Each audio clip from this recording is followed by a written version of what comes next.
Le grand direct des médias sur Europe 1, Guillaume Janton. Il y a 10 ans, il réinventait le genre de la télé-réalité en France avec Les Anges, faisant émerger les nouvelles célébrités des années 2010. Aujourd'hui encore, avec les audiences des Anges, il est au paradis. Le directeur général des antennes télé du groupe Énergie, Stéphane Joffre, est notre invité. Bonjour Stéphane. Bonjour Guillaume, bonjour Bienvenue sur Europe 1. Vous êtes donc le patron d'Énergie 12, une chaîne avec un nouveau slogan, la chaîne 100% détente. Ça veut dire quoi? Quel est l'ADN d'Énergie 12 aujourd'hui? L'ADN, c'est une chaîne audacieuse, feel good, créative, inventive, et c'est une chaîne du divertissement. Donc la détente, c'est le divertissement. C'est une chaîne où on se sent bien, qui est positive et bienveillante, et ça reflète les valeurs du groupe Énergie fondé par Jean-Paul Baudecroux.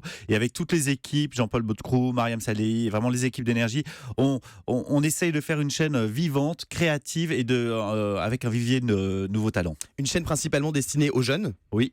Aux jeunes 15-24 et 15-34, ça c'est vraiment pour l'after school, ce qu'on appelle juste après l'école ou lorsqu'on revient du travail, avec une chaîne détente. Et puis après, une chaîne vraiment ouverte à tout le monde, à tous les téléspectateurs, avec Crime qui cartonne par exemple pour une 6e saison le lundi, ou bien des magazines avec Tellement Vrai qui va faire son grand retour très bientôt. On va en parler dans un instant. Alors depuis votre retour à la direction de l'antenne en janvier, l'audience mensuelle d'Énergie 12 a progressé en passant de 1,4% à 1,9% au mois de juin. Qu'est-ce que vous avez fait en tant que directeur des programmes pour arriver à ce résultat? Alors avec toutes les équipes, on a réglé l'antenne qui était un petit peu La chaîne allait mal. La chaîne était un peu fragilisée, donc il fallait revenir aux fondamentaux.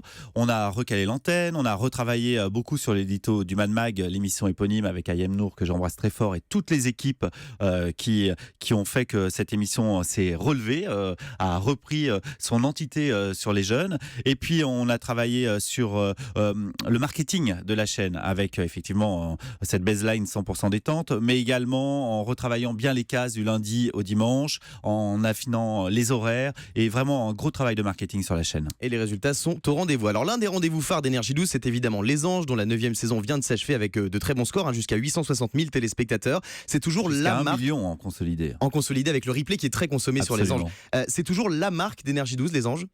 Les Anges, c'est la marque numéro 1 de la chaîne, parce que c'est effectivement quasiment 5 mois d'antenne. Mais après, aujourd'hui, ce qui est bien, c'est qu'on a plein de marques différentes. Donc ça va de Friends Strip, ça va Dans les secrets d'eux, ça va à Crime, bien sûr le Mad Mag, et toutes les marques sont importantes sur Énergie. Mais c'est vrai que Les Anges sont la marque référente. Aujourd'hui, on va rentrer dans la 10e saison. Et c'est re-signé évidemment. C'est re-signé pour une 10e saison, et vous allez voir, là encore, on vous prépare pour cet anniversaire quelque chose d'incroyable. En regardant Les Anges, on remarque que l'émission s'est beaucoup assagie depuis quelques saisons. Il y a moins de disputes, moins de vulgarité. C'est ça la nouvelle écriture de la télé-réalité selon vous, Stéphane Joffre? Je pense que déjà, Les Anges, c'est pas une télé-réalité, mais une série-réalité. Donc il n'y a pas de jeu. Il y a pas nos candidats, eux, participent à une aventure professionnelle et personnelle. Donc on a les hauts et les bas de cette cohabitation. Et aujourd'hui, oui, je pense qu'en 2017, on est plus feel good, plus positif. Donc il y a les hauts et les bas d'une cohabitation, et je le dis souvent. Voilà, une vie en communauté, c'est pas facile tous les jours. Mais par contre, ils réussissent leur enjeu professionnel. Par exemple, donc Luna, qui a été une ange qui avait participé à The Voice, là, a enregistré son premier single aux États-Unis et a été numéro 1 des ventes. Thomas, notre boxeur au grand cœur, a fait un énorme combat à Cuba. Donc c'est pas du vent, ces projets professionnels? Ah non, vraiment. Ils travaillent vraiment, et en même temps, ils ont également récolté 10 000 euros pour l'association Solancy. Donc il y a également un travail caritatif qui est fait. Donc Les Anges. Et vous-même, vous donnez la chance aux Anges, puisqu'on va retrouver Hélène, qui est une des candidates de cette année, à la présentation de Tellement Vrai. Donc vous y croyez vraiment à ces enjeux? Oui, parce que ça m'a semblé logique. La jeune fille, elle a un rêve professionnel, c'est de faire de la télévision. Donc elle participe aux Anges de la télé-réalité. Elle était chroniqueuse en Suisse. Et bien elle réussit son enjeu professionnel. On lui a ouvert les portes. Elle a fait des castings et elle s'est révélée être très bonne. Donc elle assurera Tellement Vrai à la rentrée. En face des Anges, il y a une autre télé-réalité qui marche bien aussi. C'est Les Marseillais sur W9. Ça vous arrive de regarder cette émission? Oui. Vous la trouvez comment? Je trouve que ça est très sympa également. Les Marseillais, c'est une communauté qui vit, donc avec leurs hauts et leurs bas aussi. Ce sont 2 programmes différents mais complémentaires, et je pense qu'il en faut pour tous les goûts. Vous pensez que la télé-réalité a encore de l'avenir, Stéphane Joffre?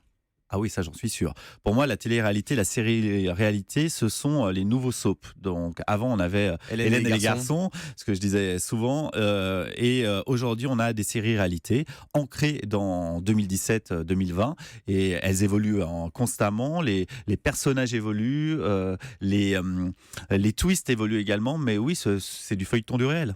Votre autre rendez-vous quotidien qui fonctionne bien, c'est le Mad Mag. L'émission revient la saison prochaine. L'émission revient, va être même encore plus long, donc avec IM et toute la bande autour. Et Ayam n'était pas à l'antenne sur la dernière saison, la dernière semaine de la saison. Ça veut dire qu'elle revient pas? Ah si, elle revient. Enfin voilà, si, elle revient. Elle est partie une semaine un petit peu avant tout le monde, voilà, en vacances. Elle les a bien méritées. Non, on retrouvera tout le monde. Ayem, Emeric que j'embrasse aussi, Émilie Piche, Benoît et toutes les équipes, vraiment. Vous allez lancer prochainement un programme avec Nabila qui fera son grand retour à la télé après plusieurs années d'absence. Vous pensez que les téléspectateurs ont encore envie de voir Nabila à la télévision aujourd'hui? Ah bah je le pense, oui, parce qu'en tout cas, c'est une personnalité très saillante. Elle est aimée. Elle a 2,5 millions de personnes qui la suivent sur les réseaux sociaux. Aujourd'hui, là, elle est en plein tournage avec Thomas et avec toute sa famille et ses amis donc en Australie.